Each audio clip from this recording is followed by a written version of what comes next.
Shalom. Setiap kali mau saat teduh gini hati senang sekali. Setiap Rabu Sabtu itu bahagianya luar biasa. Nggak tegang sama sekali. Karena seperti mau ketemu keluarga sendiri. Saya percaya kita semuanya one family dalam hadirat Tuhan. Ya, welcome in the presence of God. Saya dari tadi baca kesaksian-kesaksian Anda. Saya bacakan beberapa. Yang ini dari Friska. Shalom Pastor Philip, pertama kali saya ikut saat teduh 29 Agustus 2020. Saya diajak mama. Kala itu saya sedang agak sesak, merasa ada lendir di tenggorokan dan paru-paru. Dan di doa Pastor Philip jelas dan tidak jelas dan di menit berapa gitu ya. Kalau nggak salah ini tulisannya ada angka-angka. Tuhan Yesus akan membersihkan lendir itu dan jadi sembuh. Saya yakini dan imani bahwa doa itu untuk saya. Puji Tuhan, mujizat terjadi, lendir hilang, saya sembuh. Terima kasih Tuhan Yesus. Veroline. Shalom, saya mau bersaksi sejak didoakan untuk kesembuhan autoimun dari Maret sampai April kemarin. Saya imani saya bisa sembuh supaya bisa produktif. Puji Tuhan, hasil lab rutin beberapa bulan terakhir, salah satu hasil autoimun saya yang rheumatic arthritis terus turun hingga mendekati normal. Wow, haleluya. Saya bisa mulai beraktivitas lebih banyak, bisa beraktivitas memasak, baking yang seharusnya kalau sama dokter tidak diizinkan karena otot tulang saya nggak kuat. Karena ada pengapuran lebih-lebih di spine, rasanya menyiksa sekali. Tapi puji Tuhan, saya selalu dikuatkan hingga sekarang saya bisa mulai merintis untuk usaha online kuliner. Untuk penghidupan saya serta orang tua. Meskipun masih baby step bisnisnya. Praise the Lord. Thank you Pastor Philip. God bless you. God bless you too. Yang ini dari Rini. Shalom Pastor, beberapa waktu lalu saya merasakan sakit di bagian kepala sampai tulang belakang. Pada saat teduh Sabtu kemarin, sehabis saya ikut doa baptisan Roh Kudus, saya merasakan getaran di mulut saya. Saat berdoa saya tiba-tiba menangis. Selesai itu saya meletakkan dua tangan saya di pundak sambil mengusap rasa sakit di leher belakang sampai di pundak. Ternyata saat itu juga pastor berkata ada seseorang dengan tangan di pundak sambil mengusap bagian pundak. Saya langsung imani itu saya. Dan puji Tuhan saat itu juga rasa sakit itu hilang dan sampai saat ini saya tidak merasakan lagi. Terima kasih Tuhan. Terima kasih pastor. You're welcome. God bless you. Kirimkan kesaksian. Jangan lupa untuk bersaksi terus untuk memberkati orang lain. Dan juga live chat sudah dibuka. Jadi Anda bisa kirimkan permohonan doa seperti biasa dan luar biasanya. Nanti setiap kali akhir khotbah, akhir renungan, saya akan tumpang tangan. Instagram live juga bersama dengan kita. Welcome in the presence of God. Hari ini kita akan belajar tentang iman. Mari siapkan hati menghampiri Tuhan dengan kasih. Mari kita sama-sama memujinya. Kami gunakan iman kami pada hari ini di saat teduh ini untuk memuji-muji nama Tuhan, sekalipun dalam bentuk korban bagi beberapa kami yang mungkin susah untuk memuji dalam kondisi tertentu. Ajar kami taat dan tetap setia untuk memuji Tuhan. Because we belong to you, karena kami adalah milik-Mu. Kami mau ya Tuhan Yesus memakai iman kami dengan cara yang benar. Ajari kami Roh Kudus, tuntun kami dengan firman-Mu, dan kuasa-Mu bekerja meneguhkan penyampaian firman dengan tanda-tanda heran. Terima kasih Tuhan. Urapi kami semua, duduk diam mendengarkan sabda-Mu. Hamba-Mu sembunyikan di balik salib Yesus. Dalam nama Yesus kami berdoa. Amin. Puji Tuhan. Shalom semuanya. Sekali lagi, welcome home in the presence of God. Saat teduh yang kita selalu nanti-nantikan. Dan sebenarnya waktu saya pikir-pikir lagi, saat teduh ini di episode yang sekarang ini sudah setengah tahun lebih. Ada juga Anda yang baru saja mengikuti saat teduh 1 bulan. Ada yang baru sekarang pertama kali. Welcome. Yang di belakang semua itu nggak pernah kadaluarsa karena firman Allah. Itu berlaku segala zaman. Pewahyuan tidak bisa diulang, seperti berita tidak akan diulang lagi. Saya sarankan Anda subscribe di YouTube ini. Dan Anda juga bisa menonton, bisa buat setiap hari. Kalau Anda ketinggalan, atau kalau ada yang bolong-bolong, dengan senang hati. Kalau bisa membangun iman Anda lewat saat teduh ini. Anda bisa ikuti ya, nanti jangan luput satu pun. Saya diulang lagi mungkin sudah nggak bisa. Karena setiap kali pewahyuan itu fresh dan segar dari tahta Allah. Demikian pula hadirat Tuhan seperti ini itu indah, luar biasa. Nah juga ini sekarang live-nya lagi di akhir pekan, hari Sabtu. Besok jangan lupa untuk ibadah online. Saya akan menyambung apa yang saya khotbahkan akhir pekan lalu. Masih dalam seri Habakuk, The Power of Faith judulnya. Kali ini saya akan bahas mulai Habakuk, mulai masuk ke Habakuk pasal yang kedua.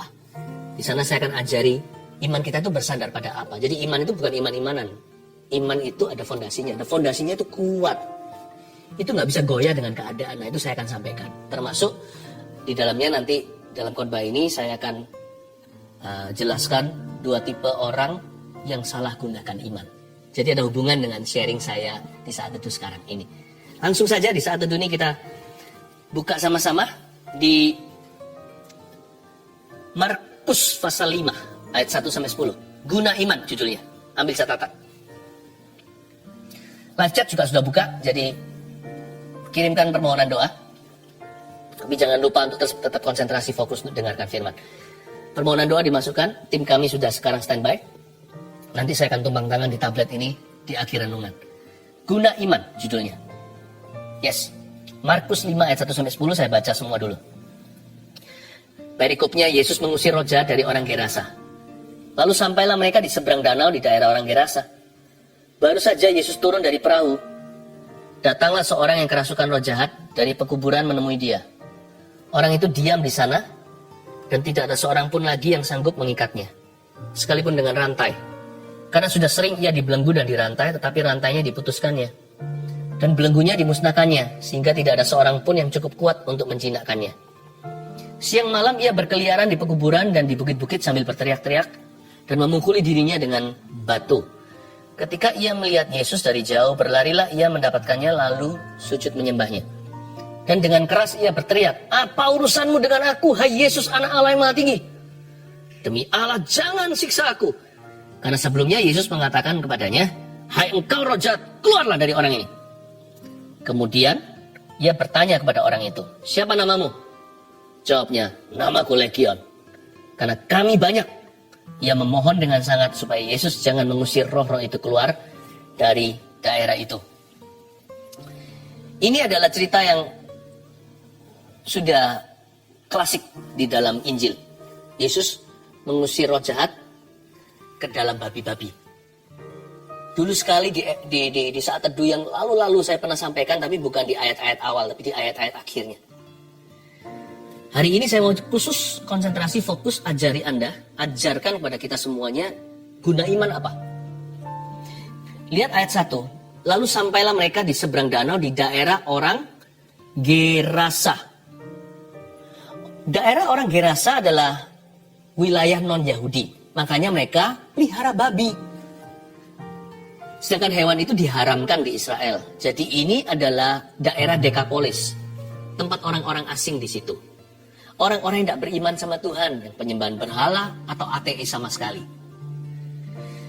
Mereka-mereka yang tinggal di Gerasa tidak hidup sesuai dengan norma-norma Taurat. Tidak sesuai dengan hukum Musa. Tidak religi, apalagi rohani. Religius pun tidak.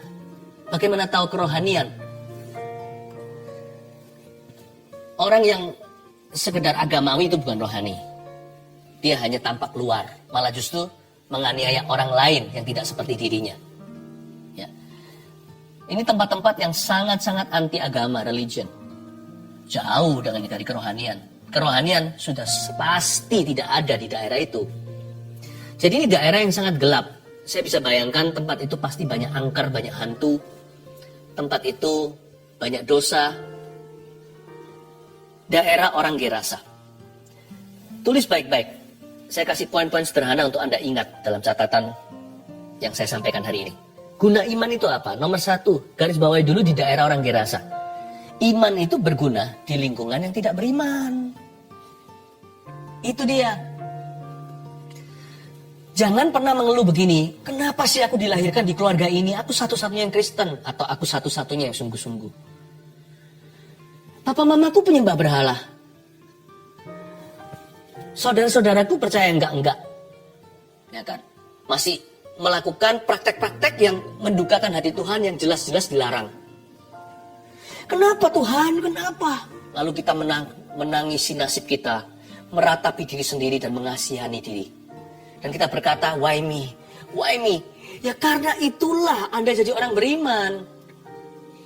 Terang itu harus bercahaya di dalam kegelapan. Mana ada lampu nyalakan tempat terang? Lampu kuning kek, putih kekuning-kuningan, atau yang kuning beneran? Atau lampu yang putih, seperti zaman-zaman kuno itu rumah-rumah semuanya putih-putih. Coba siang hari, nah kan bedanya dengan cahaya. Apalagi kalau kita nyalakan lampu di luar sana. Lampu apapun, berapapun wattnya akan pucat kalau di bawah sinar matahari. Buat apa nyalakan lampu di tempat yang terang? Coba mobil, kendaraan kita, sepeda motor contohnya. Siang hari kita nyalakan lampunya, nggak akan ada yang silau di sekeliling Anda. Tapi kalau malam hari Anda nyalakan lampu kerasnya, high beamnya, bisa marah itu pengendara yang lainnya. Tapi kalau siang nggak ada bedanya. Jangan pernah kita ngomel sama Tuhan. Kenapa Tuhan aku satu-satunya? Bukan hanya di keluarga, di tempat kerja. Kenapa Tuhan taruh aku di bidang ini? Ini tempat yang basah sekali. Ini sesuatu yang abu-abu. Dan aku satu-satunya anak Tuhan di sini. Kiri kanan semua sikut-sikutan. Atau yang sebelah situ jadi batu sandungan, Kristen KTP-an. Ngakunya sih Kristiani, tapi perbuatannya nggak ada bedanya dengan orang dunia. Bisa fitnah sesama teman kerjanya supaya dapat promosi dari atasannya. Kita mungkin mengeluh dan berkata, why me? Kenapa aku? Lalu kita mulai goyah imannya. Loh bukan justru di dalam situasi seperti itu imanmu berguna. Bukan karena situasi demikian Allah mengutus orang-orangnya. Anda tidak diselamatkan, saya tidak diselamatkan untuk diri kita. Satu orang percaya pada Tuhan dalam rumah, seisi rumah tangganya diselamatkan. Kisah Para Rasul pasal 16 ayat 31 ketika Paulus dan Silas menyelamatkan kepala penjara di Filipi. Bukannya justru kita tuh diselamatkan untuk waktu-waktu seperti itu. Untuk orang-orang yang demikian. Kalau kita orang pertama yang diselamatkan, jangan mengeluh. Berarti tugas kita besar, tapi privilege. Tapi juga berarti kita mendapatkan kehormatan dari Tuhan. Untuk menjadi mitra pertama. Bukannya kita ini dibeli sama Tuhan. Jadi terserah Tuhan beli untuk apa. Dengan darah yang mahal kita ditebus. Jadi kalau dari antara 5 orang satu keluarga, kita dulu yang diselamatin. Itu karena Tuhan kasih misi yang mulia atas kita. Jangan mengeluh dan justru jangan tawar hati dan berkata, why me? Bukankah imanmu justru berguna di situasi itu? Bukankah karena situasi demikian, Allah bangkitkan seorang yang beriman, malah kuatkan imanmu dalam situasi yang demikian. Jangan melemah malahan. Dan kalau Anda ditaruh di tempat kerja yang seolah-olah Anda sendiri Kristiani, Anda satu-satunya yang sungguh-sungguh, jangan mengeluh. Kecuali apabila profesi Anda itu tidak halal. Profesi Anda itu adalah kejahatan. Kalau kriminalitas, perjudian, human trafficking dan sebagainya. Nah yang kayak begitu, jangan berkata Tuhan taruh aku di sini. Nggak pernah ya, cabut dari Babilonia, lari, jangan menoleh ke belakang. Hai Yusuf, jangan menengok ke istri Potifar. Biarkan, tinggalkan whatever yang kecantol di sana. Mau duit kek, mau pengalaman berapa tahun di situ, lari, hengkang. Jangan menoleh lagi. Mau jubahnya yang ketinggalan, mau difitnah, diperkarakan, pokoknya you have to come clean. Kalau itu profesi adalah profesi yang disebut kejahatan. Tapi kalau bukan, di tempat basah abu-abu Anda sendirian di situ, so what? Justru karena itulah Anda ditaruh di sana. Guna iman itu justru di daerah orang Gerasa, iman itu berguna. Iman tidak berguna di bait suci. Tuhan tidak datang sebagai tabib bagi orang yang sehat. Tapi yang sakit yang butuh dokter, bukan? Buat apa kita buka rumah sakit, tunggu orang sehat datang ke situ? Bukannya orang sakit, makanya namanya rumah sakit, bukan rumah sehat. Di daerah orang Gerasa iman berguna. Di mana Anda diletakkan hari ini? Di tempat sekolah, di kuliah, sini sana sumpah serapah, Jesus disebut-sebut bukan untuk menyembah. Belum lagi kata-kata lain yang patut disensor setiap harinya. Lalu orang-orang kanan kiri kompromi. Karena dari keluarga broken home, Atau keluarga orang kaya tapi anak manja. Atau dari orang-orang yang mentalitasnya betul-betul seperti budak dosa. Anda lihat pergaulan yang salah. Why me? Why am I the only one? Kenapa aku satu-satunya youth, anak muda yang sungguh-sungguh radikal dengan Tuhan? Kiri kananku lihat bukan hanya cemara, tapi orang pacaran sembarangan saja. Aku tahan nafsu dan berkata, no, aku tidak mau jatuh. Nggak mau jatuh pun masih jatuh bangun kok. Aku harus tetap teguh. Karena kudus itu perlu. Tanpa kekudusan, Alkitab berkata, kita nggak akan melihat Tuhan. Aku merasa seperti minoriti atau minoritas. Jangan tawar hati. Engkau menabur yang benar. Lihat nanti siapa yang menuai yang baik. Kalau Anda satu-satunya yang punya pendapat pacaran hanya sekali untuk menikah, artinya saya nggak pacaran tuh gonta-ganti. Saya mau sungguh-sungguh mempertimbangkan setiap keputusan hidupku. Tetap teguh. Suatu hari Anda akan jadi konselornya mereka. Ketika satu persatu teman-temanmu mencari Tuhan pada akhirnya, ketika mereka tabrak tembok, kecentok batu, kita tidak doain, tapi siapa yang menabur kedagingan menuai kebinasaan. Anda harus tertahan, lakon menang belakang. Di Gerasa, Anda harus bertahan. Disitulah guna iman. Tangkap ya? Semua kejadian ini, Yesus mengusir legion dari tubuh satu orang pria. Itu di Gerasa, bukan di bait Allah. Iman justru berguna di sana. Dan setan-setan itu dilempar ke babi-babi. Ribuan babi tenggelam lemas, mati. Itu terjadinya di Dekapolis. Daerah 10 kota, beberapa kota yang diisi dengan orang-orang yang tidak bersunat hati. Orang-orang yang tidak takut akan Tuhan. Justru Yesus itu gagah di sana, bukan jago kandang. Berbahagialah Anda kalau Anda ditentukan sebagai wakil Kristus di tempat-tempat yang paling gelap atau minimal abu-abu. Bersyukurlah dulu. Supaya jangan mentalnya kalah. Belum mulai sudah merasa terpukul. Belum apa-apa udah kecewa. Pahalamu besar di sorga. Ayo, fight. Ayo kita gunakan iman. Justru di tempat yang tidak beriman, kuatkan imanmu, pakai imanmu. Berikutnya, di ayat yang ke-2, baru saja Yesus turun dari perahu, datanglah seorang yang kerasukan roh jahat dari pekuburan menemui dia. Orang itu diam di sana. Ngeri ya. Ini orang berkeliaran di kuburan. Karena orang ini memang gak waras, orang gila alias kesurupan setan. Tapi semua orang hanya memandang dia sebagai seorang yang punya masalah psikis. Tapi Yesus tahu dan murid-muridnya juga mengerti. Orang ini dihuni oleh legion, kuasa kegelapan yang tak terhingga jumlahnya. Orang itu diam di sana dan tidak ada seorang pun lagi yang sanggup mengikatnya. Garis bawah ini. Tidak ada seorang pun lagi yang sanggup lalu mengikatnya. Garis bawah sampai sanggup. Tidak ada seorang pun lagi yang sanggup. Kasihan orang ini. Poin nomor 2. Guna iman. Yang kedua catat. Iman berguna ketika usaha manusia gagal semua. Justru ketika manusia gagal, gunakan iman. Bukan malahan kecewa sama Tuhan. Jangan biasakan merengek-rengek di hadapan tahta kerajaan sorga. Sebab Anda tidak dipanggil jadi pengemis sorgawi. Anda dipanggil menjadi anak-anak Bapa sorgawi. Orang itu diam di sana. Si orang gila ini yang kasihan tahanan setan. Dan tidak ada seorang pun lagi yang sanggup mengikatnya. Anda sudah garis bawahi kan? Tidak ada seorang pun lagi yang sanggup. No one else is able. No one can anymore. Tidak ada seorang pun yang bisa. Sekalipun dengan rantai. Akhir ayat 3. Jadi orang ini pasti sudah berdarah-darah. Pasti sudah lecet semua. Dirantai, putus. Rantai kayak Simpson. Tapi kalau Simpson karena Roh Kudus jauh lebih kuat. Ini roh jahat. Tapi melukai tubuhnya. Kasihan kadang-kadang kalau saya lihat orang-orang yang ketika dihipnotis. Ada yang palsu sih, tapi ada yang asli. Lalu suruh gigit kelapa atau apa hingga rompal-rompal giginya. Setan sih gak mau tahu.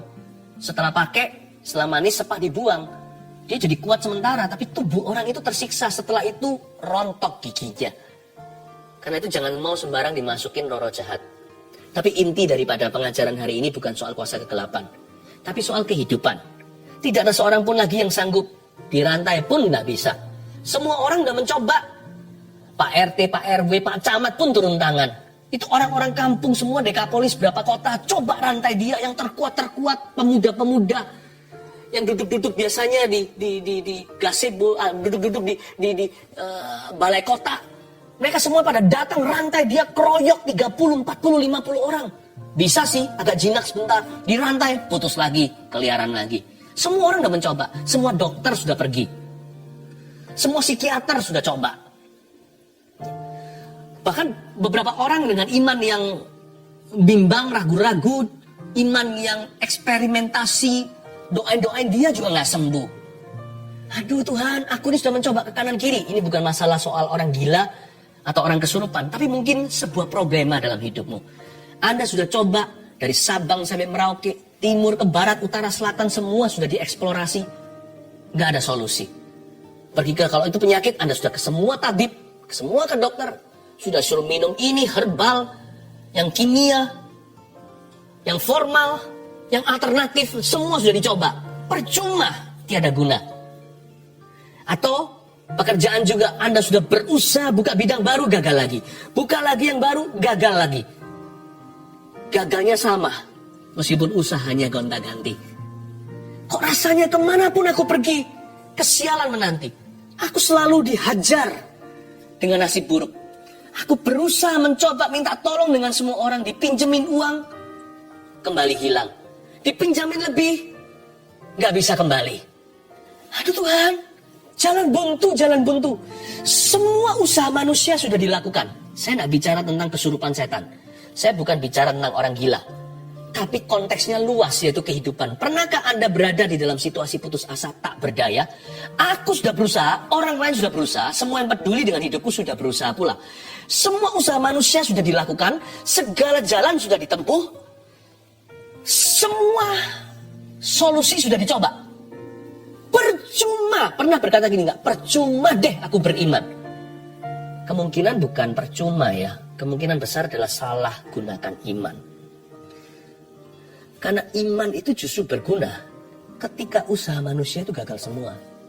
Justru jangan menyerah. Pada saat semuanya sudah kita pakai, satu-satu yang tertinggal adalah iman. Malah kita lepaskan iman. Iman itu terpisah dengan usaha. Kita bisa beriman sambil berusaha. Tapi kalau usahanya sudah hangus semua, nggak bisa apa-apa. Iman tidak bisa hangus. Saya ulang. Kita berusaha harus dengan iman. Berdoa dan bekerja, kata Paulus di Tesalonika. Ya kan?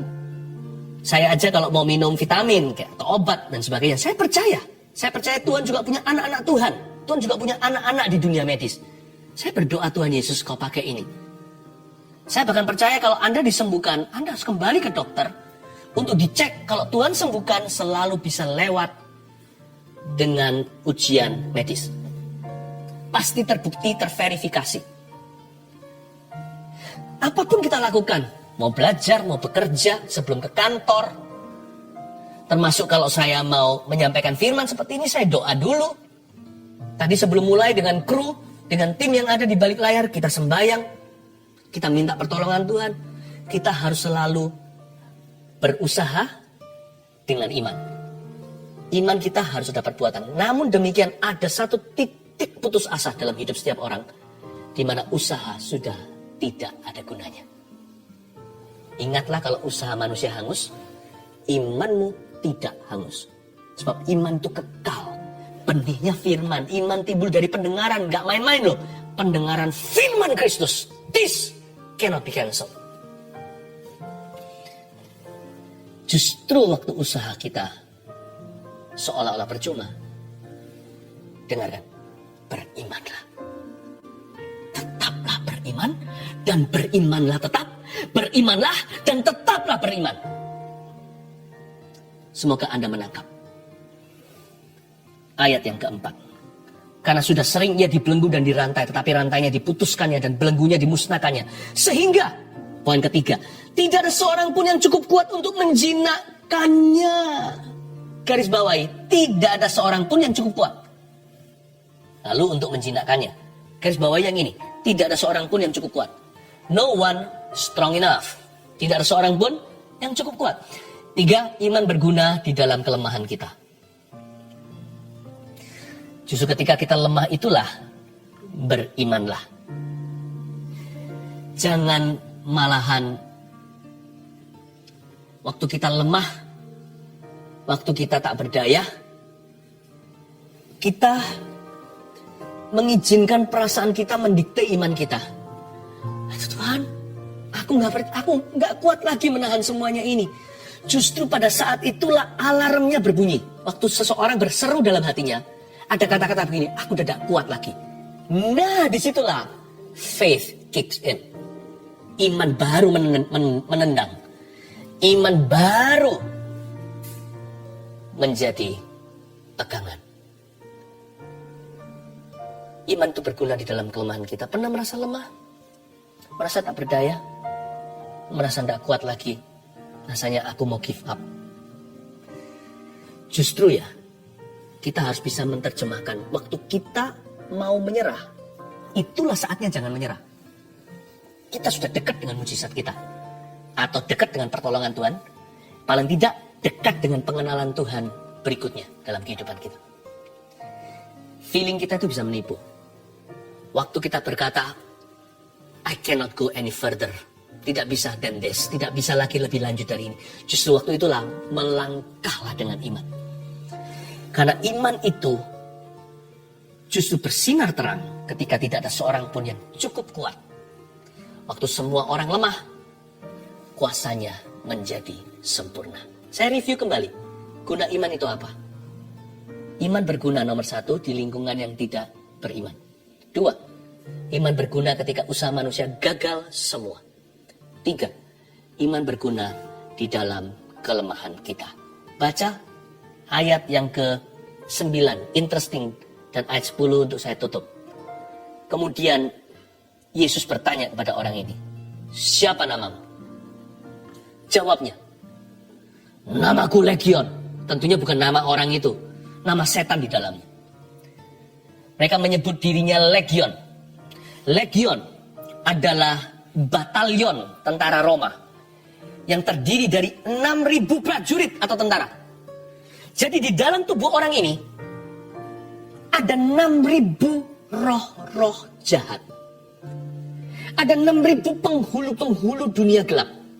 Roh-roh jahat di udara, gak main-main. Satu orang dihuni 6,000 populasi.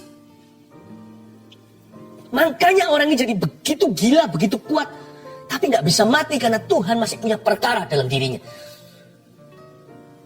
Saya imani ya, di saat teduh ini, setiap kali mengikut seperti ini, yang ikut itu puluhan ribu secara live-nya. Belum lagi yang nanti ditonton berikutnya ratusan ribu atau entah berapa.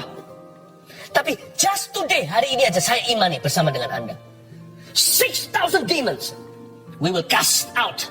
Kita akan usir 6.000 roh jahat lewat saat teduh ini.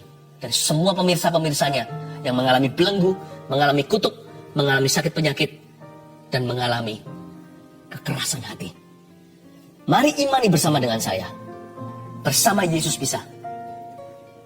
Masukkan di dalam kuota ini. Percayalah, setan yang menyerang Anda itu sekarang akan kita usir bersama.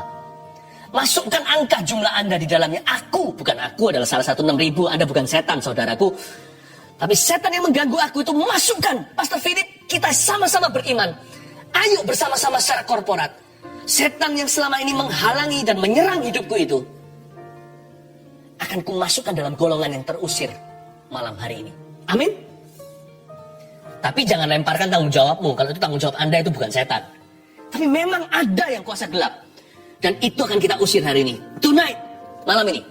Saya kok yakin, luar biasa. Saya tahu Tuhan akan bekerja. Ribuan roh jahat akan pergi. Apakah Anda kira sebelum saat teduh seperti ini kami tanpa peperangan rohani?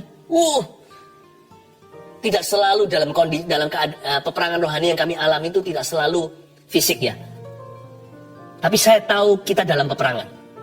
Tapi pernah juga, saya nggak perlu banyak cerita karena fokusnya bukan ke kuasa kegelapan.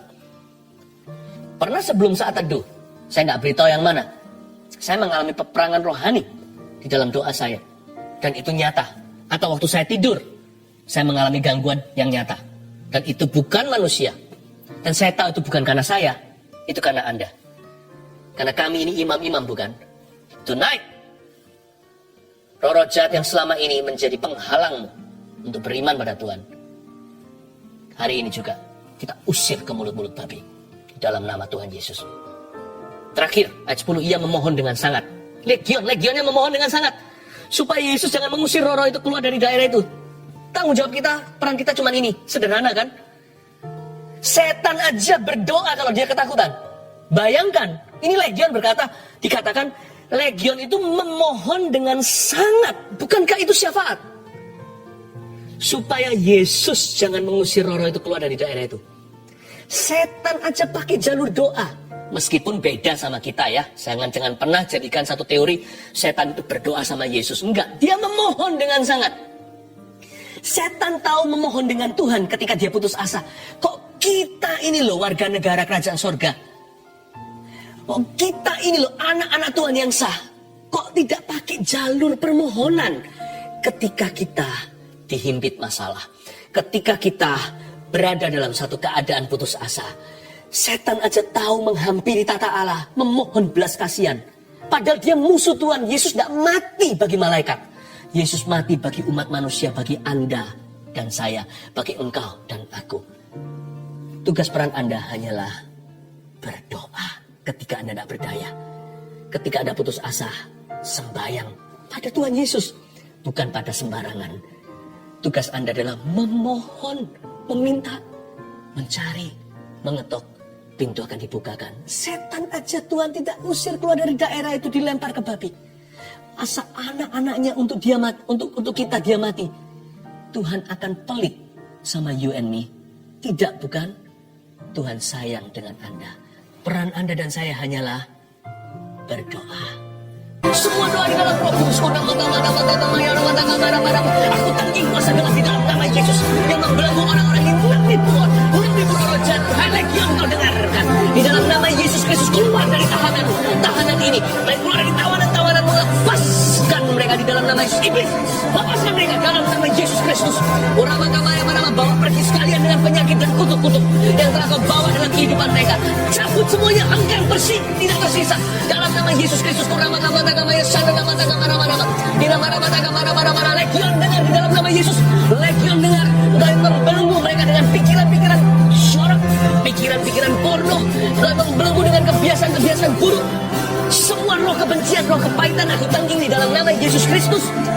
Semua kata yang melulu keluar cerai dalam keluarga. Setiap roh perselingkuhan di dalam nama Yesus. Roh najis kau keluar sekarang dalam nama Tuhan Yesus Kristus. Kanker aku patahkan. Hai kanker roh yang menjijikan aku patahkan dalam nama Yesus. Kanker darah saat ini Tuhan sembuhkan di dalam nama Yesus Kristus. Benjolan di telinga seseorang dan di leher sebelah sini, Tuhan Yesus lenyapkan itu, angkat. Pergi kau iblis di dalam nama Yesus. Setiap roh najis kau pergi, bawa semua akar penyakit, sakit penyakit itu kau bawa semuanya. Jangan kau sisakan barang-barangmu di dalam nama Yesus. Semua belenggu-belenggu kecanduan dengan narkoba, orang-orang yang pakai obat-obatan, bahkan selingan seperti obat tidur atau obat tenang saja, aku patahkan semua di dalam nama Yesus. Semua pil-pil itu, semua ekstasi, semua sabu-sabu itu di dalam nama Yesus Kristus. Antara orang yang sekarang dilepaskan adalah orang yang menggunakan, atau seseorang yang mengenal seseorang yang memakainya. Ya Tuhan Yesus, dengarkan syafaat umat-Mu. Bebaskan belenggu orang-orang yang sekarang saat ini dilayani, atau orang-orang yang saat ini terbeban untuk seseorang yang tidak mereka layani nanti. Keluarga, anggota keluarga mereka, Tuhan Yesus kasih urapan pada tangan mereka. Ulurkan tangan Anda, kasih urapan di tangan itu. Ketika tumpang tangan kau sembuhkan. Ketika mereka menumpangkan tangan atas orang sakit kau sembuhkan. Ketika mereka melepaskan setan dan menenting roh-roh jahat dari tubuh orang-orang mereka kasih. Dan kepada mereka, ya Tuhan, kau berikan kuasa untuk melepaskan orang-orang yang mereka pedulikan. Di dalam nama Yesus Kristus, terima kasih Roh Kudus.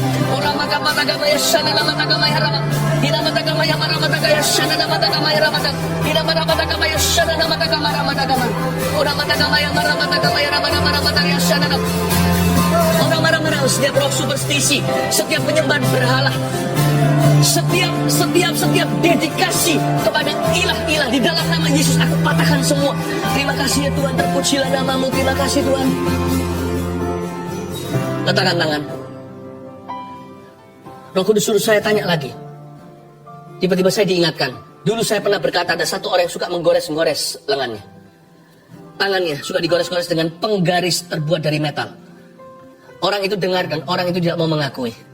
Tuhan kejar Anda sekali lagi. Jangan main-main dengan maut. Tuhan mengasihi Anda. Serahkan diri kepada Tuhan. Yes you. Yes you. Ada satu orang wanita barusan 3 bulan lalu keguguran. In Jesus name, Tuhan akan memberimu keturunan. Sebentar lagi Anda akan positif.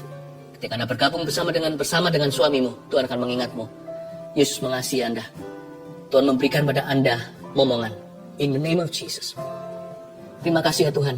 Terima kasih Tuhan. Oh Rama kapaya shanana mata kapaya para pata kamaya. Ada satu pasangan punya anak kebutuhan khusus. Anak itu akan jadi tenang sejak hari ini. Kita berdoa dalam hadirat Tuhan. Namun tidak seperti ekspektasi Anda, tiba-tiba anak itu menjadi normal seperti anak yang lain. Tapi Tuhan memberikan kepadanya sebuah berkat yang terselubung di dalam dirinya. Anda akan menemukan anak ini akan sangat gifted di musik. Anak ini akan punya kehidupan yang baik dari Tuhan. Dan anak ini justru bisa lebih bahagia daripada anak-anak yang lain. Don't worry, your fear will not happen. Rasa takutmu tidak akan terjadi sebab Tuhan memperhatikan imanmu. Gunakan imanmu. Gunakan imanmu. Baik untuk mujizat ataupun untuk bisa menemukan maksud Tuhan di dalam sesuatu. Terima kasih ya Tuhan. Haleluya. Haleluya. Oh, saya rasakan urapan Tuhan terus mengalir saat ini. Tidak semua dalam bentuk hikmat marifat atau seseorang yang saya panggil lalu saya sebutkan kasus keadaannya atau saya nubuatkan kesembuhannya. Tapi kadang-kadang simple, sederhana. Kami bisa merasakan ada urapan yang mengalir dari sini. Seperti ada tenaga yang keluar ketika Yesus dijamah oleh seorang wanita yang 12 tahun pendarahan. Hal itu yang saya bisa rasakan saat ini. Ada kelepasan terjadi. Banyak orang mengalami kelepasan saat ini. Banyak yang kepenuhan dengan Roh Kudus. Setelah rumah itu dikosongi.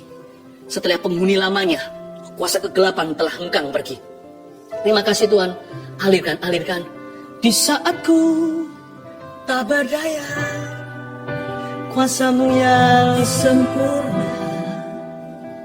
Ketika ku percaya, mujizat itu nyata. Bukan karena kekuatan, namun Roh-Mu ya Tuhan. Ketika ku berdoa, mujizat itu nyata. Bukan karena kekuatan, namun Roh-Mu ya Tuhan. Ketika ku berdoa, mujizat itu nyata. Bukan karena kekuatan, namun Roh ya Tuhan. Ketika ku berdoa, mujizat itu. Kita akan menerima doa berkat. Tapi Tuhan tunjukkan saya sesuatu yang lain. Setelah selesai, nanti saya berpisah dengan Anda. Online akan tetap jalan. Permohonan doa terus masukkan. Sebab standby terus tim kami untuk sekian waktu setelah acaranya usai. Ada satu orang, saya dipitah suaranya. Ada tumor di sana. Dan tadi waktu saya tengking setiap kuasa kegelapan, itu pergi. Anda tidak akan bicara serak lagi, suara Anda akan kembali. Dan suatu hari kelak, Anda akan bisa menyanyi untuk Tuhan. Listen, roh najis itu telah pergi. Bukan semua penyakit dari setan.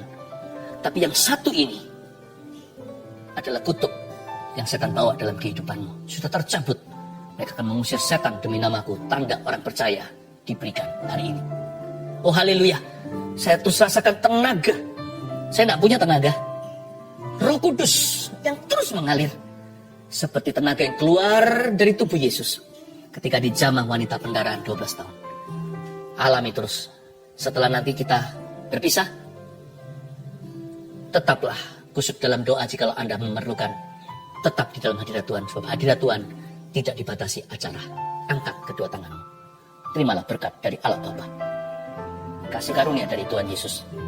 pengurapan dari Roh Kudus yang mengalir seperti sungai, mengalir tiada henti bagi umatnya untuk minum, disembuhkan, diselamatkan, diubahkan. Dalam nama Yesus, haleluya.